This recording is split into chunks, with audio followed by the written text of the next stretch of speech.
majina naitwa Ramadhani Hamisi Don King, mwanachama wa Simba Sports Club na ni mzee wa Simba Sports Club. Ndugu wanahabari, tumewaita katika kikao hiki kutoa msimamo wa klabu ya Simba juu ya sakata la tarehe 8 iliyotokea kwa ndugu zetu au watani wetu wa jadi Yanga.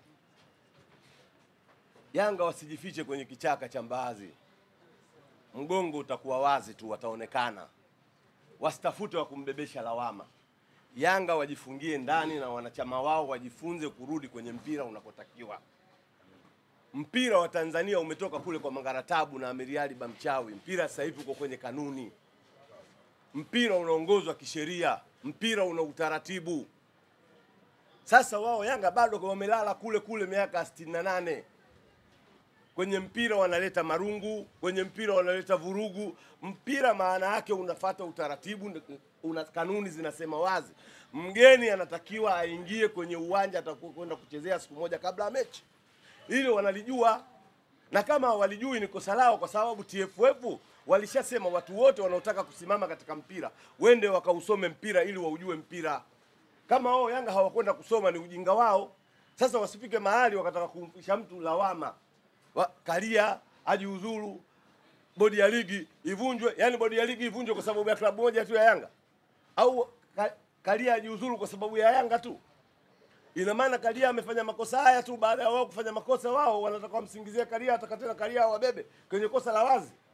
Yanga wamefanya makosa ya wazi. Wanatakiwa wakae hadharani wakiri kwa Watanzania kwamba wamekosea ili waweze kujirudi, wasawazishe, warudi kwenye mpira. Mpira wa nchi hii uhitaji uhuni kwa sasa hapa tulipofikia. Kwa sababu mpira watu wanawekeza hela nyingi kwenye mpira. Ule mpira wa kutembeza bakuli wa hiari umekwisha. Huu ni mpira ambao unataka usonge mbele, tufike kule tukofika, kama alivyotuvisha nguo Karia. Sasa hivi ni mjumbe wa CAF, wa kamati ya utendaji ya CAF. Hii ameivisha Tanzania. Nafasi hizi tulikuwa tuzipati kwa sababu mpira wetu ulikuwa uko chini. Lakini mpira umekuwa sasa hivi tunapata nafasi za kuingia katika vyombo vikuu vinavyoendesha mpira Afrika na duniani. Sasa anachokuombeni, muambie waandishi wa habari, muambie wana Yanga wasiwapotoshe wanachama wao. Waambie wazi kwamba walifanya kosa, tendo la kumzuia mgeni wako asifanye mazoezi siku moja kabla ya mechi ni kosa. Na bodi ya ligi hawakurupuka katika kutoa maamuzi yao. Toka asubuhi walikuwa wanasema mechi iko pale pale. Walikuwa wanasubiri kikao cha masaa 72 kitoe maamuzi. Na kikao cha masaa 72 kimefika, wakataka maelezo ya pande zote mbili. Simba wamefika na maelezo kwamba tumezuiliwa na aliyokuwepo fulani na fulani na fulani. Na wamefika pale wakasema kwa kosa hili Yanga itakuwa wamefanya kosa kwa mujibu wa ibara 17 kifungu cha 45. Yanga amefanya kosa. Wakarudi tena bodi ya ligi wakasema kwa 33, 34, 33 ibara hiyo ya 17 tumeuahirisha mchezo. Wametoa tamko hilo saa 8. Yanga kwa kudhihirisha ujinga wao na uhuni wao wakapeleka timu saa 1. Leo wanatoka wanasema tupewe pointi 3. Walimkuta nani pale uwanjani? Hawakumkuta mwamuzi yoyote. Pointi 3 unapewaje? Umemkuta meneja wa uwanja tu ndio upewe pointi 3 kwa meneja. Umeenda kuuza nini pale? Yanga waache uhuni. Warudi kwenye mpira. Mpira unaendeshwa kwa mujibu wa sheria. Na sisi Simba kwa sababu tumebobea katika hizo sheria za mpira. Na ndio maana tumwatia kwenye 18. Tumepeleka kwenye ibara 17, 45, mpira hakuna. Sasa ukipangwa tena wanatakiwa walete timu. Wasiseme sisi tutagomea tupate pointi 3, hawawezi kupewa pointi 3. Sababu Yanga wana rekodi ya kugomea. Walishagomea mechi kwa sababu pointi zilikuwa zimewabeba Bukoba.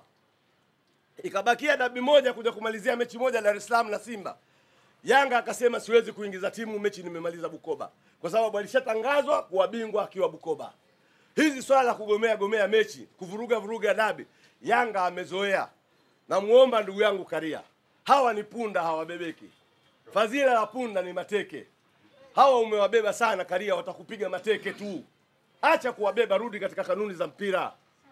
Ukiwaacha kuwabeba hawa watakuheshimu. Leo wanaishi kwa mazoea yale uliowazoesha.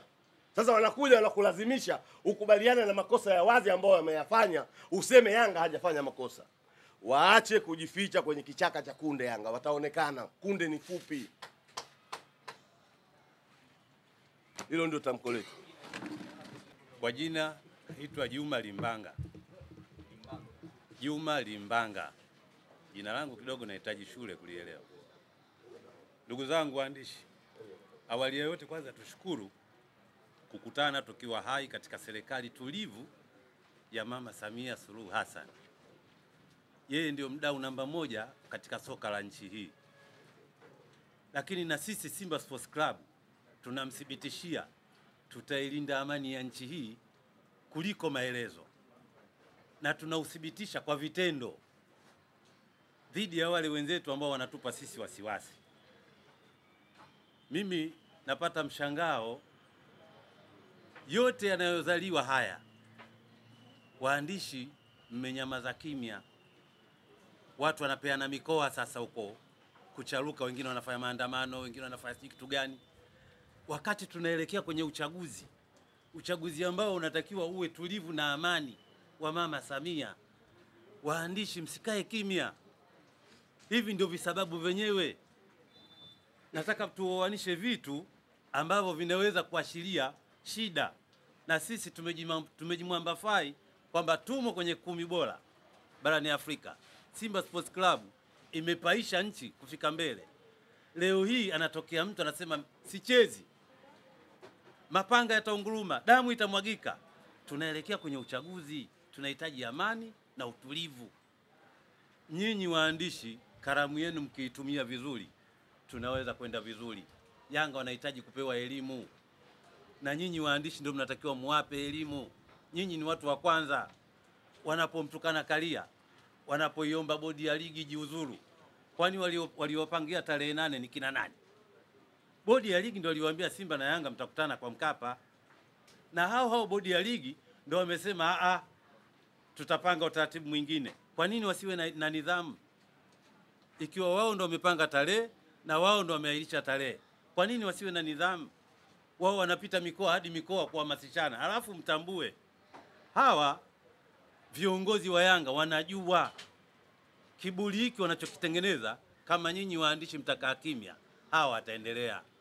Naomba waandishi, mimi ninavyojua mwandishi anapomwendea mtu anapata homa. Mwandishi unakuwa na tag question, una leading question. Mtu akikaa na wewe akitoa statement yake lazima apate homa. Mtaulizwa swali ambalo sitoweza kujibu. Wao wana contents ambazo nyinyi mnatakiwa muende mkazifuate. Wanawezaje? Eti watu wanaita press conference kwenye klabu, alafu leo kiongozi wa Yanga aseme ajui. Hapana. Waandishi, hebu tuwekeni wazi, mmekaa upande gani? Waandishi mnatakiwa mtusaidie ili twende kwenye uchaguzi kwa amani. Kama kweli tunampenda Mama Samia na kutwa tunazungumzia Mama Samia mpendwa wetu, lakini leo hii vinatokea viashiria tunaonyesha kabisa kwamba hatuko sawa. Kitu ambacho mimi kinanipa wasiwasi mkubwa, tena hii muichukue, naomba ifike, sio mfanye editing kuondoa maneno yetu kupeleka maneno ambayo nyinyi mtayapenda. Wakati tunakwenda kwenye uchaguzi, kwanza wote tunahubiri lugha moja ya amani.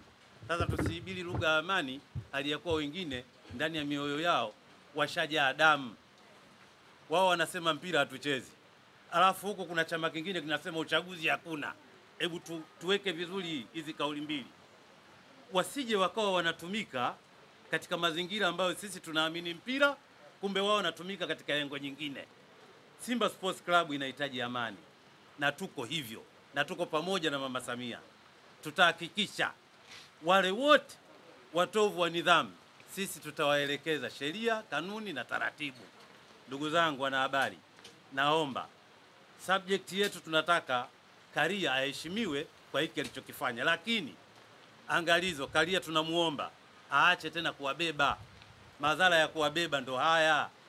Tunaomba sana waandishi mlifikishe na lifike, na pia bodi ya ligi iheshimiwe. Bodi ya ligi haiwezi ikajiuzuru kwa maneno ya mtu mmoja kwa sababu ile tu, wakati wao ndo wameanzisha. Nyinyi mnatakiwa mkawahoji kama hawakutoa maelezo tujue wametumwa na nani. Huwezi kuniambia mpira unaharibika kwa sababu ya mabouncer. Mabouncer nani? Tulikotoka na tunakokwenda siko. Simba Sports Club leo hii imekuwa klabu 10 bora. Hatuwezi kwenda kwenye vitu vya ujinga kiwango hicho. Sisi barua yetu moja, wao kila mkoa hao wanabwata, hao wanapiga kelele. Sasa waandishi, leo mmepata bahati. Sisi Simba hatuna kawaidaga ya kupiga kelele kila time. Wazee wa Simba wamekusanyika hapa na wamewaiteni, msituwekee limit ya kuzungumza, kwa sababu sisi tunakutana na nyinyi mara moja, tena lazima kwetu tunaona kuna kitu hakiko sawa. Ndio maana tunakuja hapa, tumewaiteni ili tuwekane sawa. Naomba kauli zetu ziwe chanzo cha kuwaweka sawa wale wote ambao wanaochukulia mpira ni mchezo wa uhuni. Mpira tunakokwenda ni biashara, mpira ni ajira, na vijana wetu wengi wamo humo.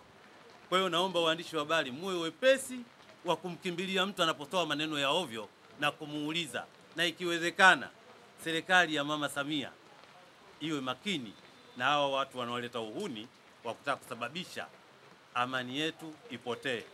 Sisi Simba Sports Club hatukubali. Baada ya kusema hayo machache, naomba niachie kijiti kwa sababu wazungumzaji tuko wengi. Asanteni sana.